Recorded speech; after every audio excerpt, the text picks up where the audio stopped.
Hello guys, this is Prachi Verma. In this video, we will discuss Unit 1. Okay, now see the topic is Theory of Computation. अब ये जो Theory of Computation है ये 3 parts में divided है.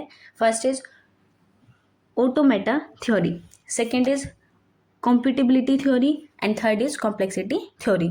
Now this, what is Automata Theory? Okay, देखो Automata Theory क्या होती है डिस्कस करते हैं. देखो ऑटोमेटा थ्योरी क्या है. It describe the behaviour of self driven machines mathematically. मतलब इस थ्योरी में हम क्या करते हैं, जो हमारी सेल्फ ड्राइवन मशीन्स होती हैं उनके बिहेवियर को हम क्या करते हैं, डिस्क्राइब करते हैं मैथमेटिकली. मैथमेटिकली मतलब सिंबल्स है, सिंबल से हम उनके बिहेवियर को डिस्क्राइब करेंगे कि ये कौन सी मशीन है. ठीक है. Second thing is compatibility theory.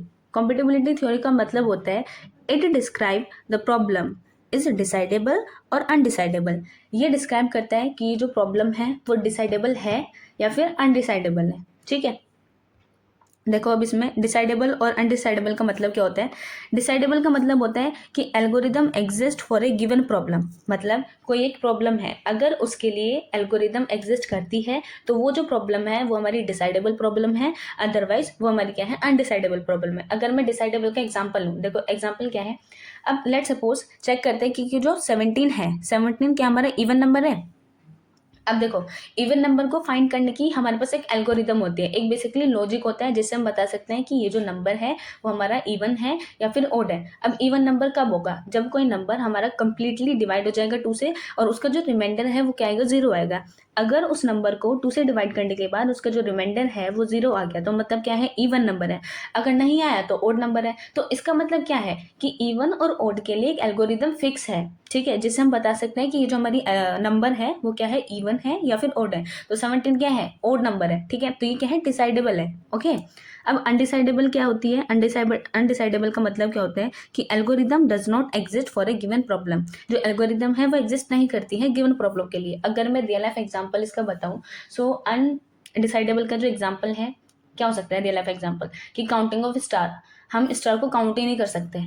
Okay, stars को हम काउंट ही नहीं कर सकते, तो क्या है, एक हमारी अनडिसाइडेबल, मतलब उसके लिए कोई एल्गोरिदम नहीं है कि जिससे हम अपने स्टार्स को काउंट कर सकें. ठीक है, तो ये होता है हमारा इसका एग्जाम्पल.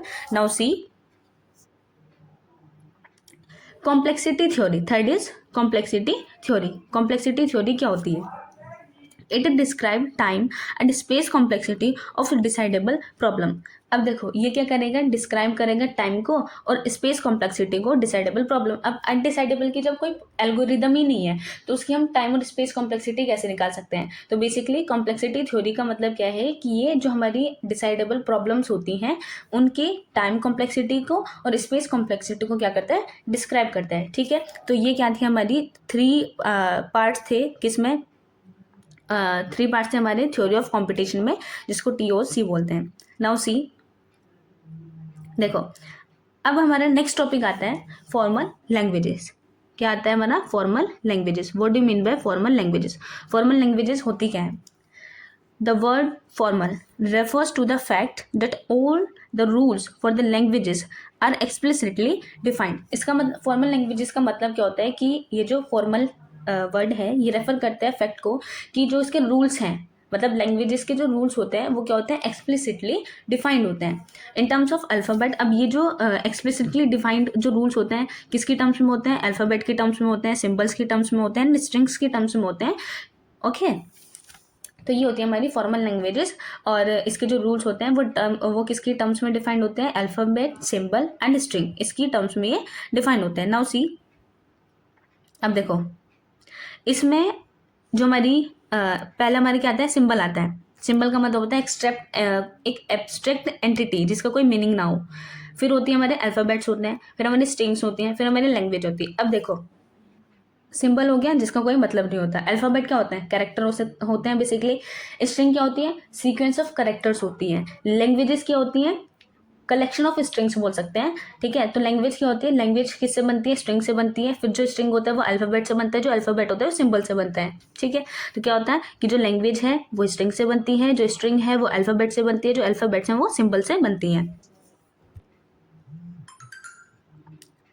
नाउ सी देखो सिंबल्स क्या होते हैं. सिंबल्स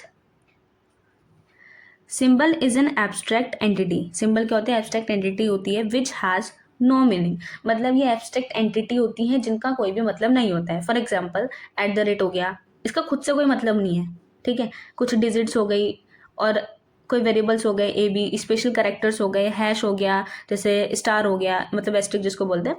तो ये क्या है? हमारे सिंबल्स हैं, मतलब ये एक एब्स्ट्रैक्ट एंटिटी है जिनका कोई मीनिंग नहीं होता है। ओके, नाउ अल्फाबेट्स क्या होते हैं? देखो अल्फ़ाबेट्स क्या होते हैं?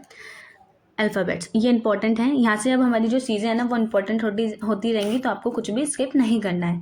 ओके, अल्फ़ाबेट क्या होते हैं? It is a set of symbols, मतलब नॉन एम्प्टी फाइनाइट सेट। ये क्या होता है? एक नॉन एम्प्टी फाइनाइट सेट होता है and it is denoted by sigma. इसको हम किससे डिनोट करते हैं? सिग्मा से। ये चीज़ बहुत ज़्यादा इंपॉर्टेंट है, तो इसको ध्यान रखना है। किससे डिनोट करते हैं? सिग्मा से। तो अल्फ़ाबेट क्या है? एक सेट ऑफ सिंबल्स हैं। मैंने बताया था कि जो हमारे अल्फ़ाबेट होते हैं किससे बनते हैं? सिंबल से बनते हैं। तो जो अल्फ़ाबेट है वो क्या है? सेट ऑफ सिंबल्स हैं, मतलब नॉन एम्प्टी फाइनाइट सेट है।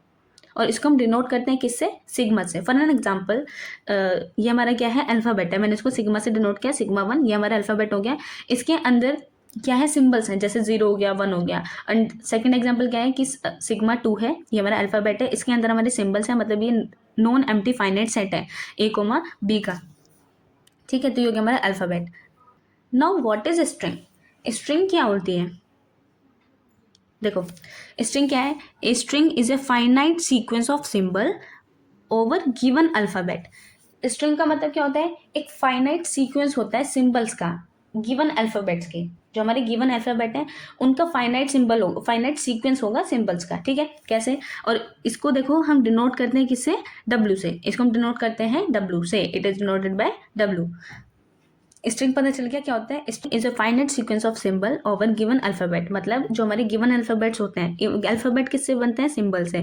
तो ये क्या है? फाइनाइट सीक्वेंस है उन सिंबल्स का, तो उसको हम क्या बोलते हैं? स्ट्रिंग बोलते हैं। एंड इसको हम डिनोट करते हैं डब्ल्यू से। इसके एग्जाम्पल देखते हैं। जैसे यहाँ पे मेरे पास जो अल्फ़ाबेट्स है ना वो क्या है? 0 एंड 1 है। तो उससे हमने क्या करा है? एक फाइनाइट सीक्वेंस बनाया। तो ये क्या हो गई? हमारी स्ट्रिंग हो गई। एक एग्जाम्पल दूसरा हुआ W2, जिसमें हमारे पास दो अल्फ़ाबेट्स हैं। कौन से? ए और बी। ए बी क्या है? हमारे सिंबल्स है। तो इनका क्या बनाया? एक फाइनाइट सीक्वेंस बनाया। तो ये क्या हो गया? हमारी स्ट्रिंग हो गई। ओके, अब देखो स्ट्रिंग में ना एक स्पेशल स्ट्रिंग होती है। स्ट्रिंग में एक स्पेशल स्ट्रिंग होती है जिसको हम नल स्ट्रिंग बोलते हैं। स्ट्रिंग में क्या होती है? एक स्पेशल स्ट्रिंग होती है जिसको हम नल स्ट्रिंग बोलते हैं। There is a special string known as null string. Null string क्या होती है? It is represented by epsilon. नल स्ट्रिंग को हम रिप्रेजेंट करते हैं किससे? एप्सिलॉन के साथ। And its length is 0। इसकी जो लेंथ होगी ना वो क्या होती है? 0 होती है। मतलब नल स्ट्रिंग की जो लेंथ होती है वो क्या होती है? 0 होती है।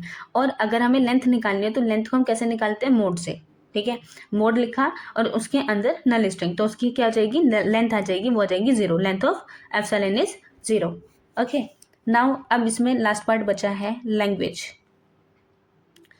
अब देखो लैंग्वेजेस क्या होती हैं? लैंग्वेजेस भी बहुत ज़्यादा इंपॉर्टेंट है। लैंग्वेजेस क्या होती हैं? A set of string over the given alphabet. It is represented by L. देखो लैंग्वेज को हम एल से डिनोट करते हैं। अब लैंग्वेज होती क्या है? ये क्या है? एक सेट ऑफ स्ट्रिंग है ओवर द गिवन अल्फ़ाबेट। जो हमारी क्या थे?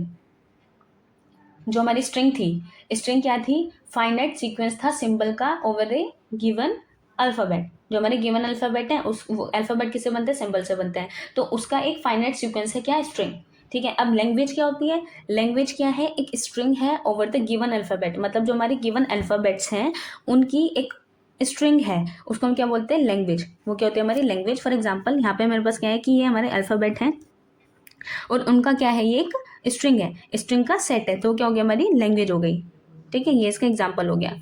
तो basically this is all about that. Now I hope this video will help you a lot. Thank you so much for watching.